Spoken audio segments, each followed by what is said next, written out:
Hello, and how's everyone doing today? Welcome to the channel if you're new, and if you're a returning viewer, I'm glad to have you back, and welcome to another episode of Justin Talks Games. I'm your host, Justin, and I'm going to be talking about Resident Evil 4 and Resident Evil 8. This is going to be a little bit different episode. Usually I talk about games and what I like and dislike and all these kind of things. This is going to be something a little bit different. I'm going to be talking about how Resident Evil 8 is actually testing the waters for Resident Evil 4 Remake. That being said, before we talk about it, make sure we grab our drinks, grab our snacks, and let's get into this.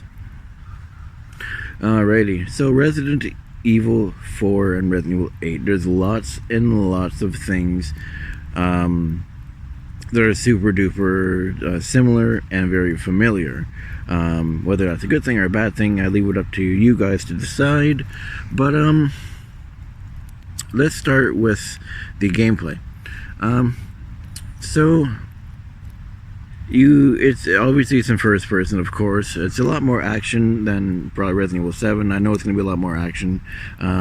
They said with Chris's gameplay, it's going to be pretty action. It's going to be pretty action. It is going to be a bit horror, though, so it's going to be scary, which is nice. Resident Evil 4 had a tiny bit of horror in it.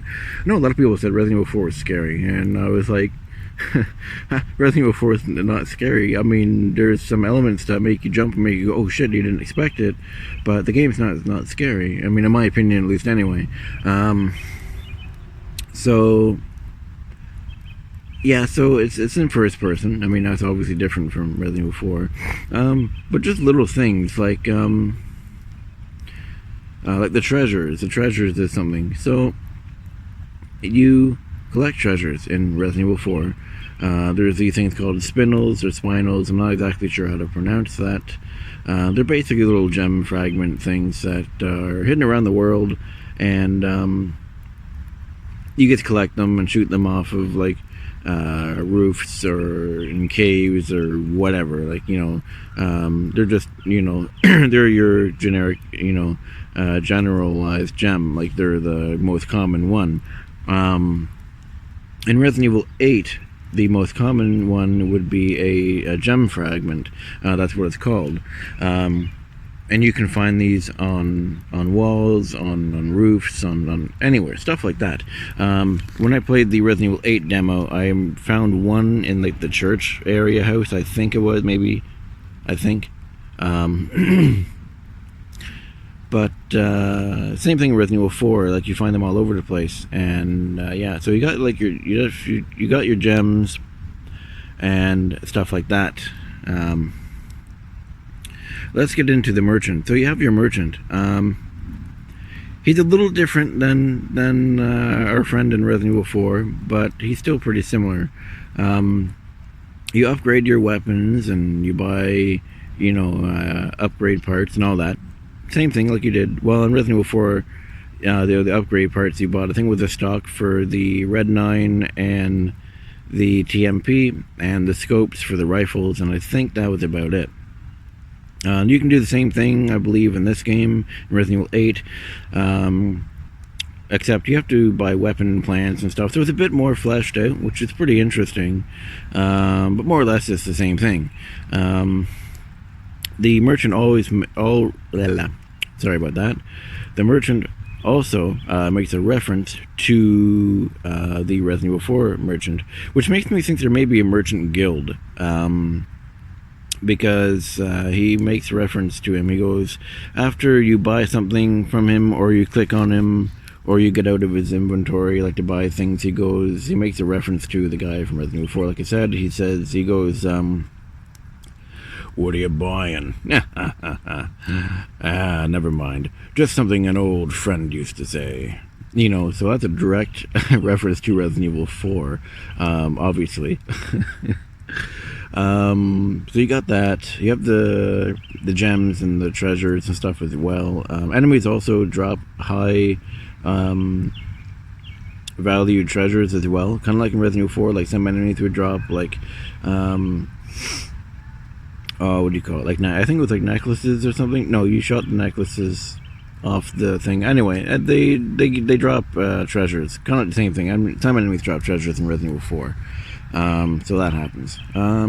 You also, so another thing to compare to Resident Evil 4 and 8 is the item box. Or sorry, not the item box, I mean the your equipment screen. I'm getting mixed up here. In Resident Evil 4, it was this like attache box suitcase thing. You could move your items around, up, down, left, right, whatever. You could, you know, kind of like Tetris, you could move them around. In Resident Evil 8, it's exactly the same. The screen is a bit transparent, so you can still see the background and stuff. But it's a suitcase box. So that's interesting. It's the same thing. You can move your items up, down, around, whatever. So that's exactly the same. Looks a tiny bit different, but it is essentially it's exactly the same thing. So you got that as well.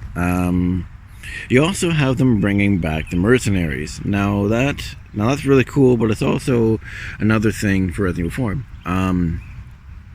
Because originally the Mercenaries originally started in Resident Evil 3. That's one thing that really made me mad. It wasn't in Resident Evil 3 Remake. But that's a whole other video. But yeah, so Mercenaries hasn't officially been in a Resident Evil game since 6. And there have been a couple of Resident Evil games since 6. You have Revelations 2. You have that other one, that online one, that wasn't very good. Umbrella Corps. You have just a couple other ones. And raid mode is in the Revelations games, right? So it's been quite a while. Even Resident Evil 7 kind of had a mercenary mode. It wasn't exactly Mercenaries mode. Oh, sorry about that. It wasn't exactly Mercenaries mode. It was called Nightmare mode, and it was almost like, that was when like Five Nights at Freddy's and all that was really big and stuff, and everybody was doing like the 5 a.m. thing. So Resident Evil 7 got in on that, and you know, they had a mode where you fought monsters, and there were like 5 different waves and blah blah blah. So I kind of want to say it's kind of Mercenaries, but it's not obviously Mercenaries, but you know, it's similar. So Mercenaries, the one that really exploded was the Resident Evil 4 one. That obviously went over to 5, which in turn went to 6, of course. And then after 6, we never saw Mercenaries for years, which was 2012, and now it's 21. So they brought Mercenaries back. Now, of course, there's a few changes to that. You know, Merchant is in the Mercenaries and blah blah blah, and it's first person, all that stuff. But other than that, you still have your time capsule things that you hit. You still have your bonus chest things that you get, and all that. So those are various similar things, but we're not done yet. We're not done yet. We have locations. Now you have Resident Evil 8 is called Resident Evil Village. So of course you got your village. You know, so you know, the Resident Evil 4, its main attraction was the village. It wasn't a very long portion of the game, actually, but a lot of the material, the marketing material, was the village. I think there was a few things for the castle, not all that much, but a lot of it focused and pushed on the village.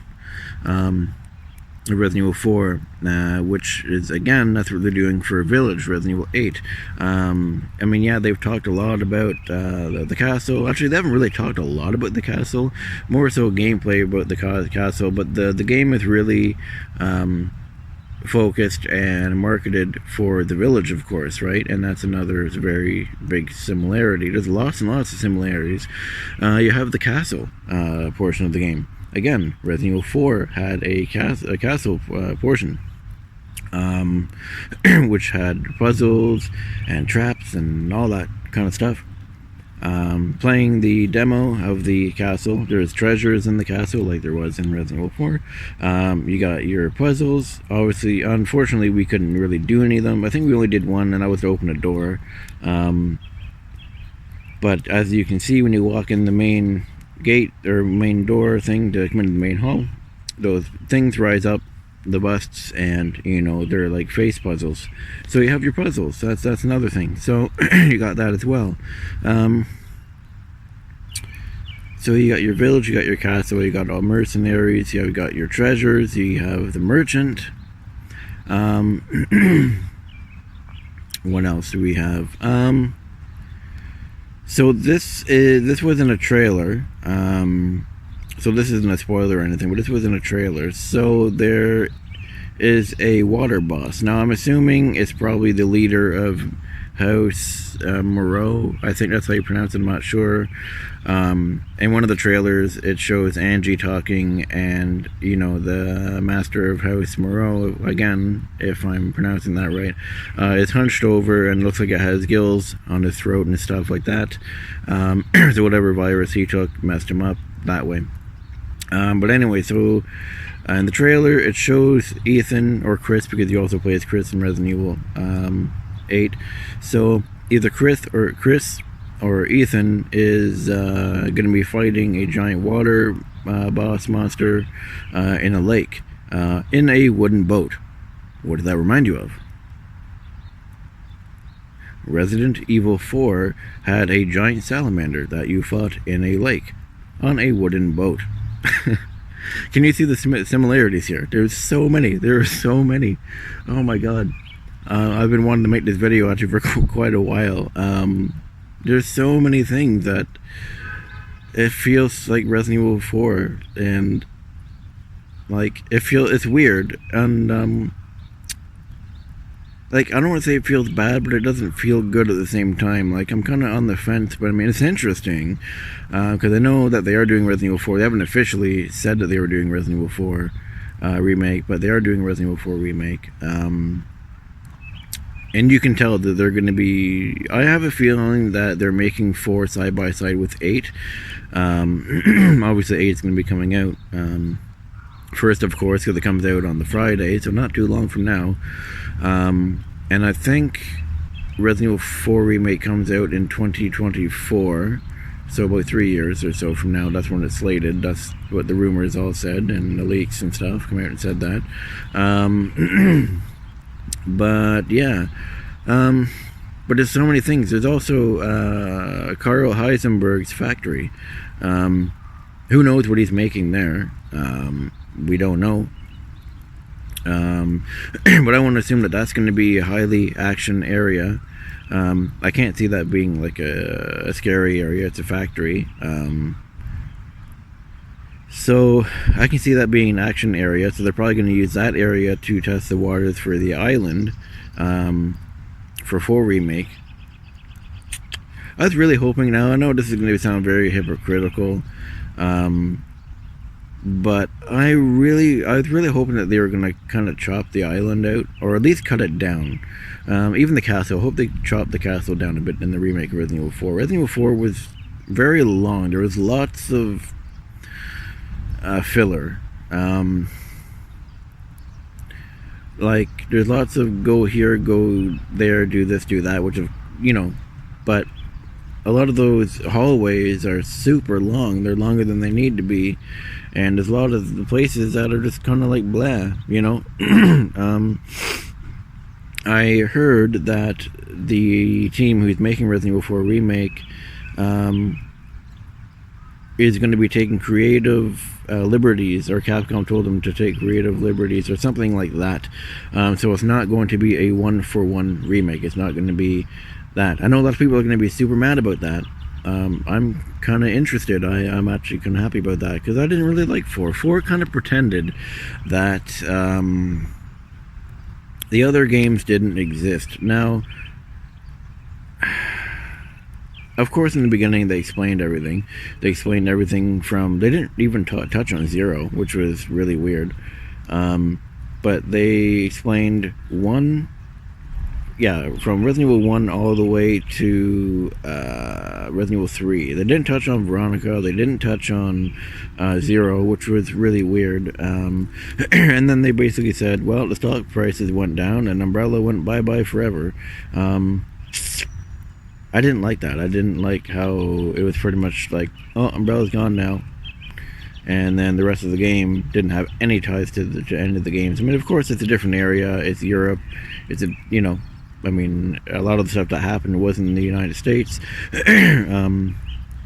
But there was European facilities, or, you know, like there was the Paris, France facility that created Nemesis, you know. And if I think correctly, that's where Claire was captured. I think she was captured at the Paris facility, if I remember correctly, you know, for Code Veronica. So, like, there's so many things that they could have done to connect the games, but they didn't. So I'm really hoping that the 4 remake really ties back to the other games, or at least makes mentions or something, you know, instead of it just kind of being like its own thing. I mean, in a way, there's nothing wrong with it being its own thing, but it feels out of place. It feels very different. So hopefully, with these creative liberties, they kind of, you know, weave it into the rest of the series, you know. Kind of like what 5 did, kind of like what Resident Evil 5 did. Resident Evil 5 really tied everything back together. Like, it showed the plant. It had a lot of talk of progenitor virus. There was a lot of talk of progenitor virus in Resident Evil 0. Lots of Spencer's files, lots of stuff that really tied it back to, basically rooted it back to the series. Yes, it was action, but the story, it had a lot of roots to the rest of the series, which was really nice. But anyway, I'm getting off topic. So I think Cairo Heisenberg's factory is going to be testing the waters for the action area, for the cast, or for the what do you call it? The island area of Resident Evil 4 Remake. Yeah. There's just so many things that are very familiar, you know. So I guess we'll see. I'm kind of on the fence about it. It feels very familiar. I'm pretty sure, I guarantee you Resident Evil 8 is going to be a very, very good game. I know some stuff about it that I'm not going to talk about on the channel, of course. But I don't know everything. So, I mean, there's so many mysteries, so many things. I mean, we have the 4 families. We have the umbrella logo in the middle of these 4 families. You know, like, what is that gonna have? Like, what does that have to do with? We got that. We have Angie and Donna. We have the doll and stuff. There's so many mysteries, so many things. We have this Mother Miranda. We don't know who she is, but apparently she's been protecting the village for quite a long time. It doesn't say how long, but apparently she's been protecting the village for a long, long time. Which again is another cult thing, which, what did that remind you of? Oh, Los Eliminados, Resident Evil 4, look at Lord Osmond Sadler. You know, he protected the village, or should I say protected the village. But yeah, he basically took care of his people in a sense, like, well, after he gave them the Plaga and kind of destroyed the village, but then he took care of them. But they were very devoted to Sadler, just like how these people are very devoted to Mother Miranda. There's so many things that are like Resident Evil 4 in this game. And, you know, you can't tell me that Resident Evil 4 Remake is not coming. I mean, like, come on, the castle, the village, like I said, the merchant, the mercenaries, the treasures, the lake monster for sure, the religious cults kind of thing. There's so many things, but I don't want to draw this video on longer than I have to. But yeah, that's what I thought. So give me your thoughts, your opinions, and whatnot, and yeah, let me know what you guys think. I definitely think that they are testing the waters for Resident Evil 4 Remake. It feels like we're basically playing Resident Evil 4, just with a different story, different graphics, and in first person. That's kind of what it feels like for me, anyway. So I'm going to leave this video here. I apologize for not having New Vegas on Monday. I wasn't feeling all that great, and so I kind of put it off. I'm hoping to have an episode up on Friday. I know a lot of you are going to be, playing Resident Evil 8 and probably preoccupied with that. I'm probably not going to have Resident Evil 8 until either Monday or Thursday, sometime during that week anyway, sometime the week after. So I won't have it up on the channel probably until I get it. But I will try and have an episode of New Vegas. So yeah. Anyways, like I said, leave a comment, something like that. Let me know what you guys think about this this whole Resident Evil 4, Resident Evil 8 thing. It's too convenient. It's way too convenient. Go back and rewatch the trailers. Go back and play the demo if you still have time on your demo for the hour-long demo. And see it for yourself. It feels, even though it's in first person, it feels like Resident Evil 4. Even the monsters kind of feel like, the village monsters, they're called Lycans, but I call them zombies and whatever. They run at you and they have weapons and axes and stuff. Well, what did the village people have? They had axes and stuff like that as well. There's so many things. I'm just waiting for a chainsaw guy to come out of nowhere, and oh god, you know what? That's going to be in the factory. How much you want to bet? How much you want to bet, you guys, that there's going to be a chainsaw enemy in the factory? There will be. You'll see it. I bet. But yeah. So leave your thoughts, your opinions and stuff on this. I just wanted to talk about this a little bit, and yeah. So leave us subscribe and comment and all that fun kind of stuff. And I will see you guys in my next episode of Justin Talks Games, or New Vegas, or if I decide to stream. See you guys later.